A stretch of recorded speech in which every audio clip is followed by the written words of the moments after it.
भजन संहिता 144 के 4 पद में लिखा है, जो मनुष्य का जो जीवन है वो सांस के समान है, मनुष्य का जो दिन है वो ढलती हुई छाया के समान है। जो मनुष्य इस पृथ्वी पर जीवन जीता है, जो उसका दिन है, कहता है उसका दिन उस सांस के समान है। पवित्र वचन में लिखा है, मनुष्य का जो जीवन है वो ढलती हुई छाया के समान है। यानी मनुष्य हमेशा के लिए इस पृथ्वी पर नहीं है। मनुष्य का जो जीवन है वो हमेशा के लिए इस पृथ्वी पर नहीं है। परमेश्वर का वचन में लिखा है कि परमेश्वर का वचन कहता है कि मनुष्य का जो दिन है वो ढलती हुई छाया के समान है। जो मनुष्य है वो सांस के समान है। एक पीढ़ी आती है, दूसरी पीढ़ी चली जाती है, लेकिन परमेश्वर सदा सर्वदा बना है। उस परमेश्वर की करुणा आपके ऊपर सदा बनी है। मनुष्य का जो जीवन है वो नासवान है। एक टाइम आएगा कि मनुष्य मर जाएगा, उसके जीवन की गिनती खत्म हो जाएगी, लेकिन परमेश्वर यहोवा का जो वचन है वो जब तक इस पृथ्वी पर पूरा नहीं हो जाएगा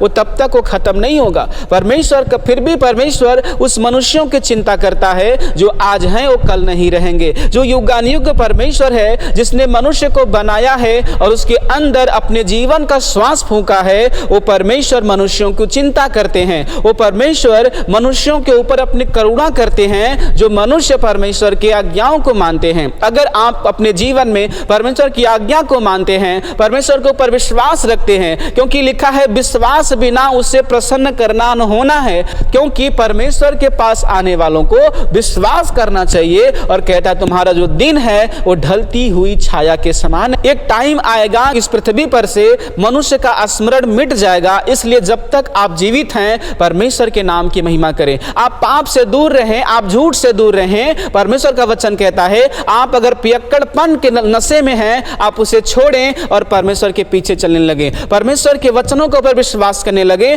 ताकि बाइबल कहती है मरने के बाद मनुष्य खत्म नहीं होता है, उसकी आत्मा से न्याय ली जाती है। अगर आप इस पृथ्वी पर ढलते हुए छाये के समान हैं, जब आपका दिन जब ढल जाए, आप छाये के समान खत्म हो जाएं, कहता है खत्म होने के बाद जब आपकी आत्मा प्रभु के पास जाए, आपसे जब न्याय लिया जाए, आपका न्याय सच्चा होने पाए, आपका जीवन पवित्र और सच्चा होने पाए, जो परमेश्वर अपने साथ आपको स्वर्ग में रखने पाए। क्योंकि बाइबल कहती है बुराई का जो रास्ता है वो नरक को पहुंचाता है और जो सत्य का रास्ता है वो स्वर्ग को पहुंचाता है। पवित्र शास्त्र वचन कहता है अगर आपके जीवन में तमाम तरह की बुराइयां हैं, तमाम तरह के पाप है, और एक टाइम आएगा जब प्रभु आपसे लेखा लेगा, आप उसके सामने खड़े नहीं हो पाएंगे, आप अपना सर नहीं उठा पाएंगे। इसलिए परमेश्वर का वचन कहता है आप जियो, इस ढलते हुए दिन में ऐसे जियो, इस नासवान जीवन में ऐसे जियो कि जब आप इस धरती को छोड़कर जाओ परमेश्वर के आगे आपका नाम स्मरण की जाए। परमेश्वर कह सके ये मेरे बेटे और बेटी हैं जिनके अंदर मैंने अपनी आत्मा समाया है, जिनके अंदर मैंने जीवन का श्वास फूंका था, इन्होंने पवित्रताई से जीवन जीकर आया है।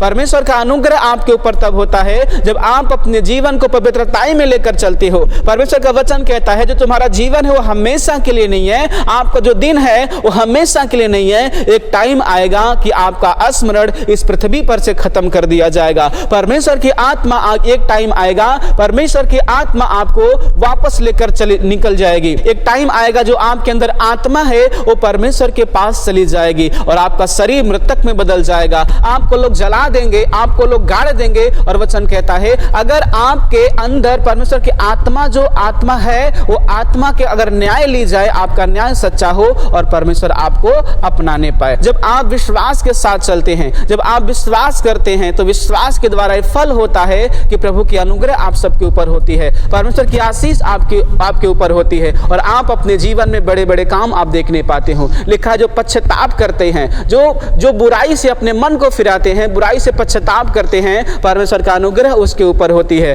परमेश्वर की आशीष उसके ऊपर होती है। अगर आज आप बुराई से फिरते हैं, पाप से फिरते हैं और सच्चाई में मन लगाए रहते हैं, वचन कहता है तू देश में बसा रहेगा, तुझे उजाड़ने वाला कोई नहीं होगा, क्योंकि परमेश्वर का वचन सच्चा और पवित्र है। अगर आप बुराई से फिर जाएं, आप बीमारियों से छूट जाएंगे, आप शैतान के बंधनों से छूट जाएंगे। अगर आपका जीवन में पवित्रताई है, अगर आप झूठ बोलने वाले नहीं हैं, अगर आप पाप करने वाले नहीं हैं, अगर आप क्रोधी व्यक्ति नहीं हैं, अगर आप झगड़ालू व्यक्ति नहीं हैं, तो परमेश्वर का अनुग्रह आपके ऊपर होगी, प्रभु की आशीष आपके ऊपर होगी। इसलिए अपने मनों को फिराएं, बुरे चाल से फिर करके आप परमेश्वर के नाम की महिमा करें। आप बुरे चाल से फिर करके और अपने जीवन को पवित्रताई से लेकर चलें। प्रभु आप सबको आशीष